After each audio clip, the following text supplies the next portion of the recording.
Let's switch things up a little bit. Instead of talking about a bombing in the Middle East, let's talk about a bombing heading to a movie screen near you.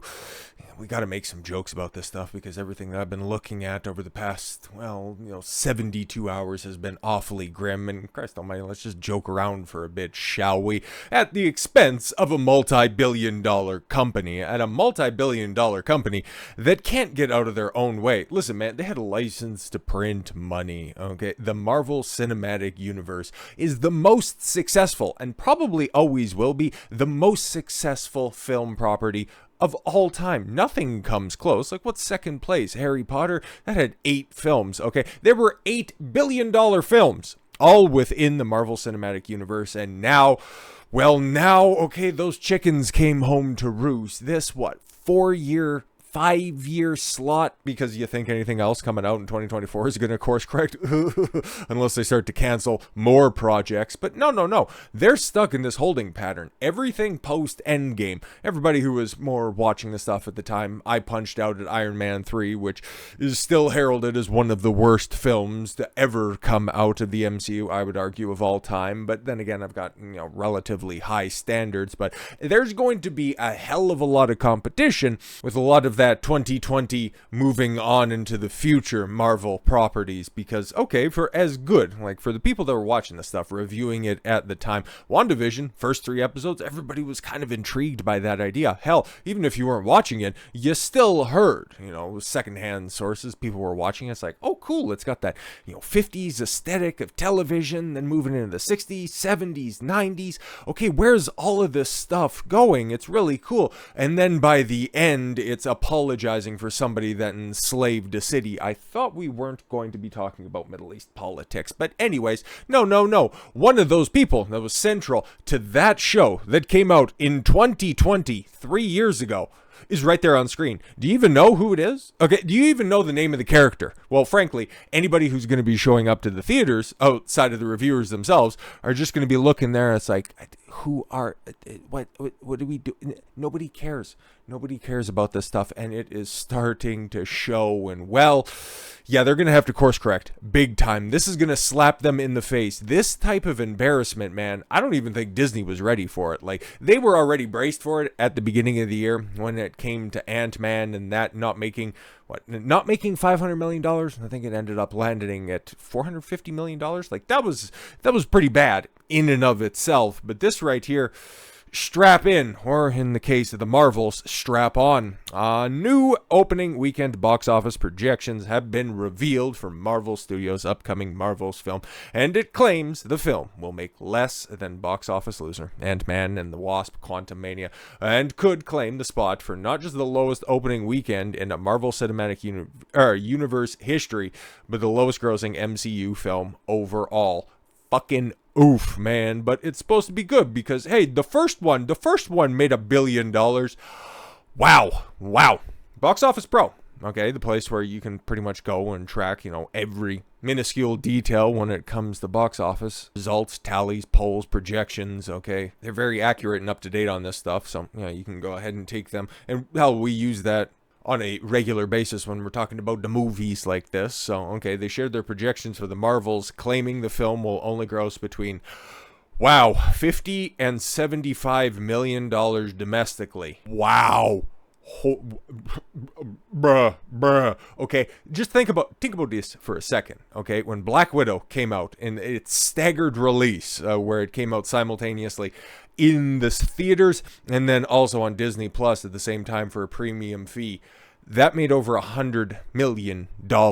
Okay, it might not even sniff $100 million in its entire run. They also predict it will bring in between $121 and $189 million at the domestic box office. Those chickens, man, those years of shoveling out shit that people, I really liked that at the time, and then 3 weeks later, wow, that was kind of dog shit. Everybody had that take about Multiverse of Madness, that fucking hunk of garbage. There was so much marketing that was out there for all of that. Oh my god, you had wrestling shows fucking branded after it. You had everybody getting in that craze, and everybody was going, oh, I love it because it's got Sam Raimi visuals. And then within about a month's time, everybody kind of turned on. It's like, wow, None of that shit really made sense. Multiverse fucking garbage? How does that work? Okay, she portal punched her parents, and then the first thing that she did when she harnessed her powers, she didn't go after and find her 2 lesbian mothers.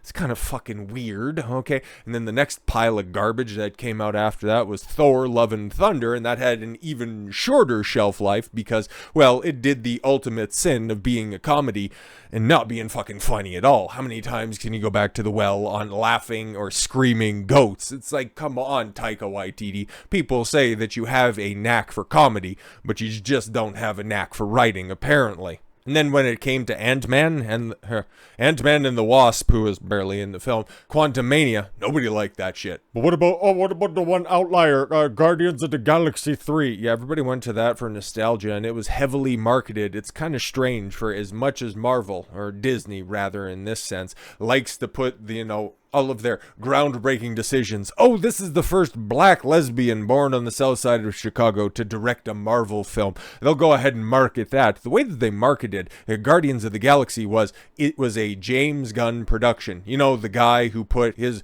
blood, sweat, and tears into the first 2 Guardians of the Galaxy? Yeah, he's still going to be directing that. Please come and see this. That was a wake-up call right there. Sure, it was the most successful superhero film to come out of the year. I think it got real close to $1 billion, didn't quite crack it. We would have heard that trumpeted from the rooftops, but they ain't getting back to that anytime soon because James Gunn, well, he's got his own problems over at Warner Brothers, and we just need to stay laser focused on the MCU and Disney right now. That was a consistent, coherent story that was being told. This time around, everything in the aftermath of Endgame, there's nothing consistent, there's nothing coherent, there's nothing memorable about that crap.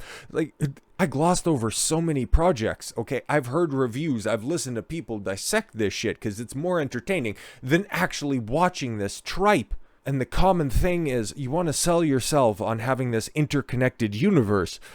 There's nothing connected about it. There's nothing even fucking coherent from film to film. And now, because you did that consistently for 4 years. 4 years now. You get what you fucking deserve. These predictions are far lower than the initial long-range projections for Ant-Man and the Wasp: Quantumania earlier this year. They initially predicted the film would gross between $96 and $131 million its opening weekend domestically, and went on to earn $249 million and $347 million in its entire domestic run. Ant-Man and the Wasp: Quantumania eventually had an opening weekend of $106.1 million and would go on to earn $214 million at the domestic box office in its entire theatrical run, overall grossing $463 million globally. I don't think, man, like I've said a couple of different times what my thoughts are when it comes to the projections of this film. I thought maybe 450 million. I think that was my high end of things. I'm starting to think, I can't remember if I put that out there. My mistake if I can't remember. I think like low end projections were about $300 million. There's a good chance, man, because there's another sequel to a $1 billion film that's going to be coming out, in Aquaman 2. I think there's probably more goodwill for that pile of festering shit, even though it has, kind of the patron saint of festering shit attached to it. I think there's a decent chance. I don't think it's likely to happen. I think Aquaman 2 might make more money than the Marvels. That's wild to think about. Nobody could have foreseen that because the MCU was such a juggernaut and the DCEU had always just kind of been the retarded kid, just, shitting and pissing on itself over in the corner, just going, we're dark and edgy, just shut the fuck up. So now that the numbers are finally out there, it made so much sense that the director was coming out a couple of weeks ago and did a video on that of her just running defense for all of this stuff, okay? All of the obfuscation around the budget. They knew how bad this was going to be. I would imagine they probably have internal polling, like with politics, where they can already see where everything's going. It's like, oh God, how do we spin this stuff? Well, there's nothing good coming out from it. Fuck it, chalk it up to the game, because now, Disney's starting to learn, okay? This is, okay, everybody who followed this type of stuff, okay, for a long time knew that, Marvel with all of their TV shows, they were hoping, they were praying. It's like Marvel has shown that it can do good television, okay? A couple of years ago, they put out some good television over on Netflix. The first 3 seasons of Daredevil, some people waffle on the third, but at least the first 2 seasons of Daredevil were peak. A lot of people still refer to them as, if not the best live-action television shows, some of the best, if not the best live-action stuff that Marvel has ever done, and Disney had nothing to do with it at all whatsoever. I'm a big fan of the first Avengers film. I've watched probably the first Iron Man at least a half dozen times. I think that those are great. I've never seen Daredevil, didn't really hear about it, didn't have a Netflix account at the time when it was out there, but I hear a lot of people love it, and I hear that it's well shot, it's very coherent, a lot of good casting, a lot of great characters, fantastic stuff. But Disney, not knowing to leave well enough alone, decided that, you know what, no, we're going to get it. We're just going to supercharge it with a huge budget, and we can do it better.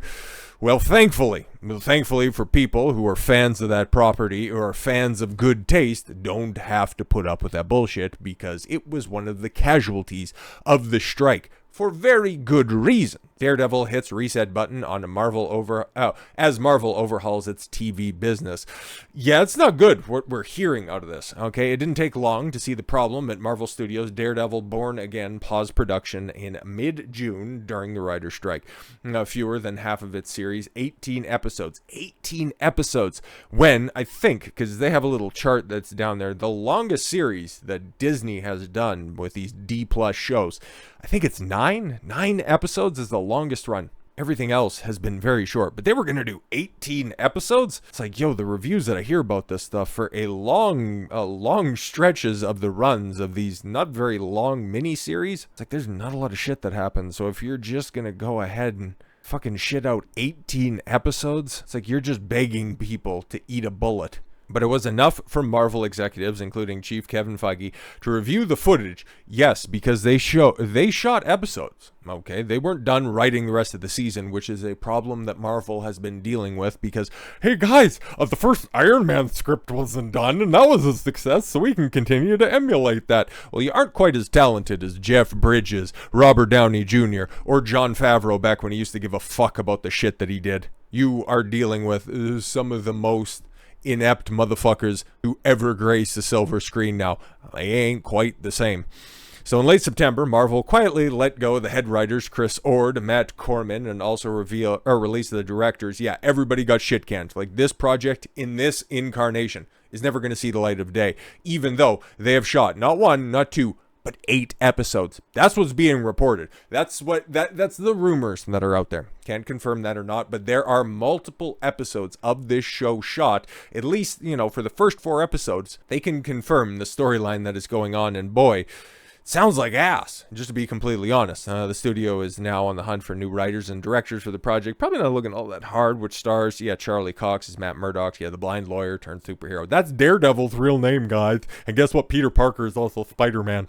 The Daredevil revamp is the latest in a series of growing pains for Marvel Television. Growing pains? No, they've all been successful since debuting the Emmy-winning WandaVision in January of 2021. I thought it came out in 2020. Okay, close enough, January 2021. So yeah, they had a little bit of restraint by not immediately going back to the well, even though, like Phase 4 and Phase 5 had all been shuffled up because of Makoof and all that stuff. And now Marvel, Disney, Star Wars, everything that's under the umbrella for Disney and, well, pretty much everybody else in the industry is going to use the writer's strike and the currently ongoing actor's strike as justification to excuse all of the dog shit that they're putting out in the interim. It's like, yeah, this shit has been endemic to your guys' industry for a very long time. Same way that they tried to use the Koof as an excuse for their terrible writing. Anyways, through it all, the company eschewed the traditional TV making model. It didn't commission pilots, but instead shot entire $150 million plus,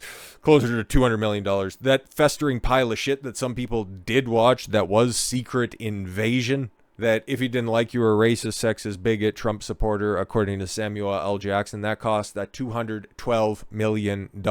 And nobody looked back on that fondly, even from the first, and definitely after the last episode. It's like, Emilia Clarke, why are you such a franchise killer? Anyways, so yeah, the $150 million maybe in the beginning, but it's always been in on and around $200 million for these fly-by-night series that nobody fucking remembers after they're done releasing. So to try to say that they're all failing in perpetuity because, oh, they didn't shot pilots or something like that, it's fucking dumb. If they were well written, you have the captive audience, okay? Like, if you're signing up for D+, you're watching the back catalog of all of Disney's content, and then, okay, you get the added bonus of looking forward to one of your favorite streaming shows from one of the properties that, you know, the House of Mouse is going to, you know, plunder and pillage in order to drum up some kind of interest to keep you around. But no, every single time a series comes out, it's gone. It's just gone from public discussion as quickly as it arrived. And what is Disney left with? Just simply holding the bag. Hundreds of $1 million flushed down the toilets after they begin to hemorrhage subscribers, even though they remain alongside Star Wars titles the most watched shows on Disney Plus. Yeah, because nothing else consistently. Like, you can go watch all the back catalog. You can go watch DuckTales, Rescue Rangers. I would encourage those. They sound a hell of a lot better. I've watched those at least. Not recently, of course, when I was growing up. And yeah, they're longer lasting. Okay. Marvel series has recently faced a number of creative challenges and cries of diminishing returns from critics and audience metrics, causing a major shift of the studio to move to make TV shows in a more traditional way. With Daredevil's new direction, Marvel hopes to right the ship on a project with sky-high expectations. No, they've shit-canned it because they understand, like I said, look at this. This is minutes watched, and the sources fucking trust me, bro. But Loki, when it came out, it was the second TV show that they, third. I think, yeah, because WandaVision, Falcon and the Winter Soldier, regardless, the first three that are up there, the most watched shows, those are the first three series that came out. And then it's She-Hulk, which, I don't know, yeah, just for the fact that it was 9 episodes, then it climbed up there, then Moon Knight, Hawkeye, Secret Invasion, like nobody was watching that shit. And then Ms. Marvel, who's also going to be in that flop coming out in November, in about a month's time. Marvel plans to keep some scenes and episodes, that they've already shot to this Daredevil series, but that's what they can say right now. Yeah, we're looking for a showrunner. Yeah, we're looking for a director, but then they're also looking at the diminishing returns that is being pointed out right here. And then also the staunch wake up that, oh God, well, we already turned to the greatest cinematic franchise, at least when it comes to money making and public perception, Star Wars. You turn that into a streaming property because of your ineptness. You did the exact same thing. You bought Marvel. You took it over from its highly successful run with Paramount, and then you turned it into a laughingstock. You had the trend in the palm of your hand in the industry, and what did you do? Fuck it all away because you got too hubristic. Your ego was too inflated, and now you're left floundering. You're left with a if Aquaman 2 even comes close to making as much money as the Marvels with all of its baggage on top of that, it's over, man. So Disney's left looking, oh God, we need to hop on to the next trend. And everybody's wondering, okay, because superheroes, because they kind of ended themselves, because if they were written well, people would still be talking about all of those shows that were released. They would be talking about the litany of films that were released in this phase 4, now into phase 5. But no, now there's superhero fatigue. No, there's bad movie fatigue. That's always what you get. So what's the next thing that's going to be happening? A lot of people have been thinking, okay, maybe a return to middle range budget action films. It's like, it's highly possible, but I think that there's always going to be a thirst for that at some form or fashion. So maybe that'll just be an undercurrent to the overarching what's going to be more popular, what's going to be the big blockbuster trendsetter that's going to be out there. Is there going to be anything like, the money-making potential of superheroes? Don't quite know. It's too early in a new potential cycle to tell. Could it be, franchising opportunities? And what do I mean by that? Like Barbie film, okay? Like, it made its most successful film of 2023, where it's like, that's kind of a small pool, and that's kind of going to be Mattel and, I don't know, all the toy makers jam. Maybe that's what it's going to be.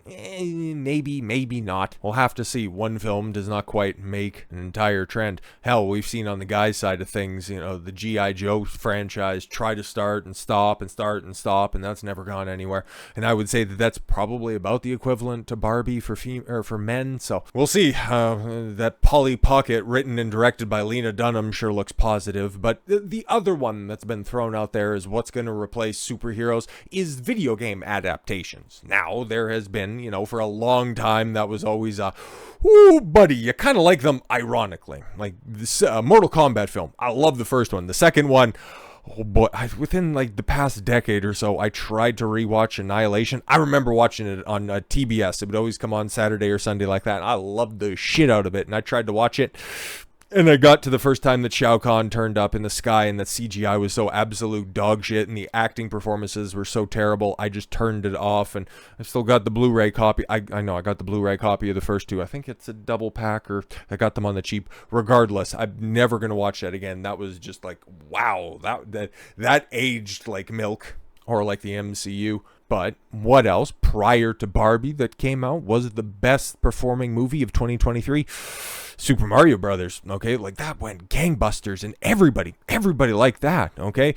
The Barbie film, divided response to say the least. But no, the Super Mario Brothers film, it was inoffensive and well received by, a lot of families. It was the perfect length of film. Pause. It was about 90 minutes. Kids went in, watched the film, and just really enjoyed it. And, okay, like I pointed out with the Barbie film, okay, not one film does a trend make, but the Sonic films have been well regarded. I haven't seen them, but I know that they've got their following, and there's nothing more rabid and completely insane than the Sonic fan base. So if you could if you rather appease them, looks like you got something on your hands there. And then on the television side of things, because you got to add that to the equation, well, The Last of Us show, for as much as I didn't care for it, I've seen a couple of reviews of it, and I was like, it's not quite my cup of tea.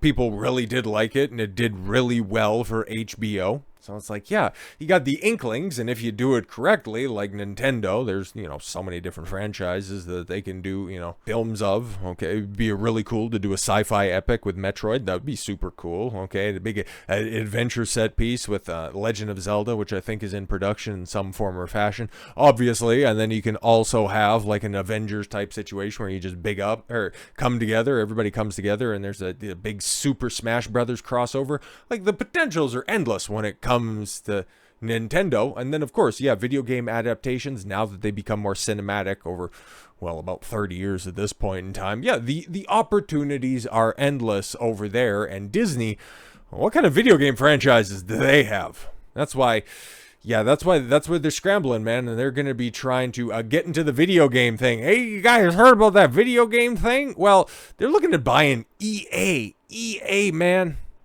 How you going to do that?